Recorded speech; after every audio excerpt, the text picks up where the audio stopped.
Hello everyone and welcome to another 1 hour farming video. Today we'll be checking out a classic farming spot, which is the Halls of Lightning Dungeon. It used to be a pretty good farming spot back in the day for your crystallized fire, crystallized air, crystallized water, also with the Uldor relics. Those aren't really selling very well anymore, but it's also a bonus. You can try to sell them. For those who don't know where the Halls of Lightning dungeon is, it's located here in Northrend in the Storm Peaks. It's very close to Dalaran, so you can just take Portal to Dalaran and fly right over, and you're ready to go. So let's get this thing started. This is a nice and quick and easy dungeon farm. We're just going to run through. We're going to collect up all the mobs, burst them all down. This dungeon does make it just a giant circle, so it's a nice, quick and easy farm. Here we are, we're just going to collect up all the mobs. I never really figured out a decent strategy to this circular room. You can pull one side, then do the other, or just run a giant loop. Choice is yours. I didn't find a fast way of doing it.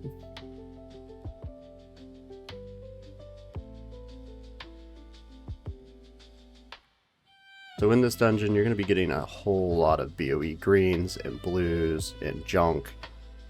The BOE greens are really not worth anything. They're going to say they're worth, 30, 40,000, 1,500, 2,000. They're really not. They're worth like 20, 30 gold, and you're going to take 2 or 3 weeks to sell the damn thing, so better just to disenchant them. The disenchant value is pretty good. It's about like 3, 4 gold at the moment, and it's going to be a lot better use of your time than just trying to sell them off. You can just sell them to the vendor, but it's going to be 20 to 40 silver per BOE. Not really worth it. I think it's a whole lot better just to disenchant if you're trying to get money per hour. From what I've seen, I didn't find any good BOEs that were worth anything. So I could be wrong. There could be a few that are worth a decent amount of money and sell quickly, but I didn't see any. So we're just going to continue on through the dungeon. These rock elementals are not worth killing. They don't drop anything. No loot at all. So just run past them. If they aggro onto you, you can clear them, but don't worry about, looking for loot. They don't drop shit.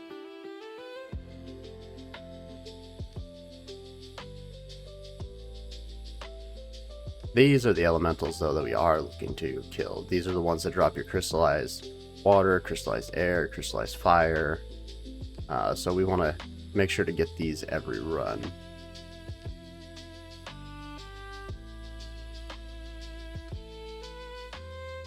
This definitely is a little bit easier on a monk, since you can just totem taunt everything into one spot and AoE it down, but you can do it on any class. It's not really a big deal. As long as you have some AoE, you can just burst down the packs, keep moving.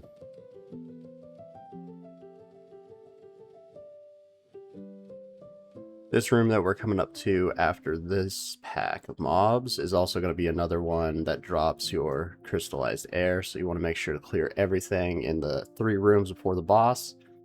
Anytime you skip any of these, you're going to be losing a decent chunk of your money per run. Crystallized right now for all 3 of them that are dropped in this dungeon are like 2 to 7 gold, I want to say. So it is a decent amount of your gold per run.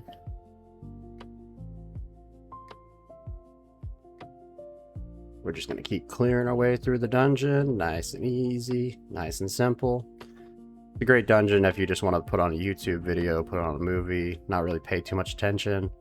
Great dungeon for that, because you don't have to focus on this at all.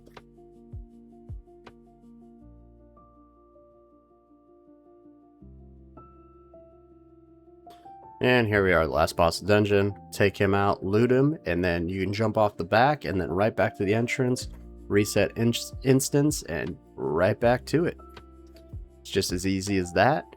We're just going to fast forward through the rest of the hour, and we'll check back in when we get to the loot at the end. I'll see you guys there.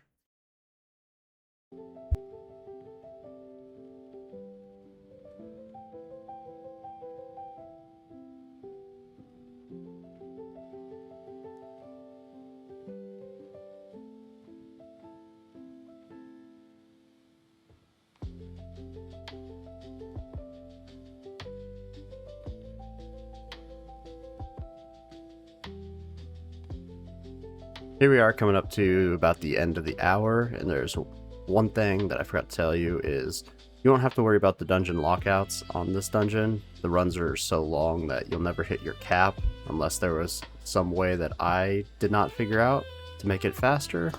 You can just continue to run this over and over and over again. So that makes it real nice.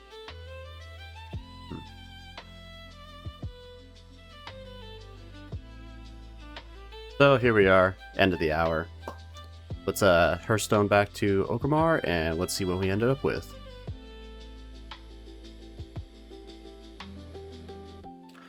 So this is what we ended up with. You can see we ended up with 929 raw gold. That's from vendoring trash and drops from mobs. We do have to sell off the slash inventory, so we probably will get a little bit more than that, maybe 1,000. And yeah, about 1,025. That's not horrible for raw gold. We do have to disenchant all of this trash, so we're gonna do that and we'll be right back and see what we end up with.